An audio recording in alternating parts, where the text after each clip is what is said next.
ఇప్పుడు విజయసాయి రెడ్డి అట్లాగేదన్నా ఒక కంపెనీని లాక్కుని ఉండుంటే ఆయన చెప్పాలి.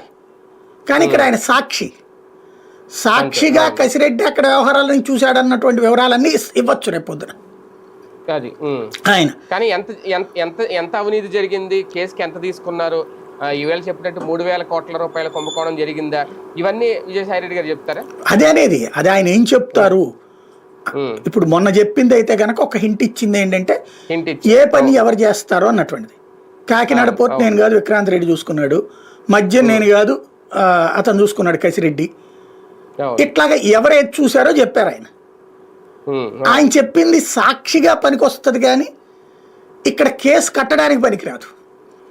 ఇప్పుడు ఈ రోజు వరకు వీళ్ళు ఎందుకని ఈ స్పెషల్ ఇన్వెస్టిగేషన్ టీం అనే సిట్టు ఏం చేయలేకపోయింది అంటే ఏ ఆధారం లేదు, గాల్లో దీపం పెట్టి దేవుడా నీదే భారమంటున్నారు. ఇలాగ ముందు విచారిస్తే వాళ్ళు చెప్పే మాటల ఆధారంగా కేసు పెట్టాలనుకుంటున్నారు. మిథున్ రెడ్డికి ఎందుకు వెసులుబాటు ఇచ్చింది సుప్రీంకోర్టు?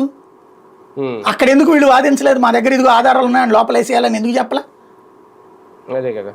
అక్కడ ఏమీ లేదు కాబట్టి. కసిరెడ్డి కూడా ఇప్పుడు ఎందుకు దొరకట్లేదు, సుప్రీంకోర్టులో ట్రై చేసుకుంటున్నాడు కాబట్టి. సుప్రీంకోర్టులో బెయిల్ దొరికితే ఆటోమేటిక్గా అతను కూడా వస్తాడు తెర ముందుకి, అప్పుడు మాట్లాడతాడు అతను. కానీ ఒకటి సార్, విజయసాయి రెడ్డి గారు కసిరెడ్డి మీదో లేదంటే డైరెక్ట్గా జగన్మోహన్ రెడ్డి మీదో ఎవరి మీద ఆయన ఆ కసితో రగిలిపోతున్నారు అనేది ఇక్కడ.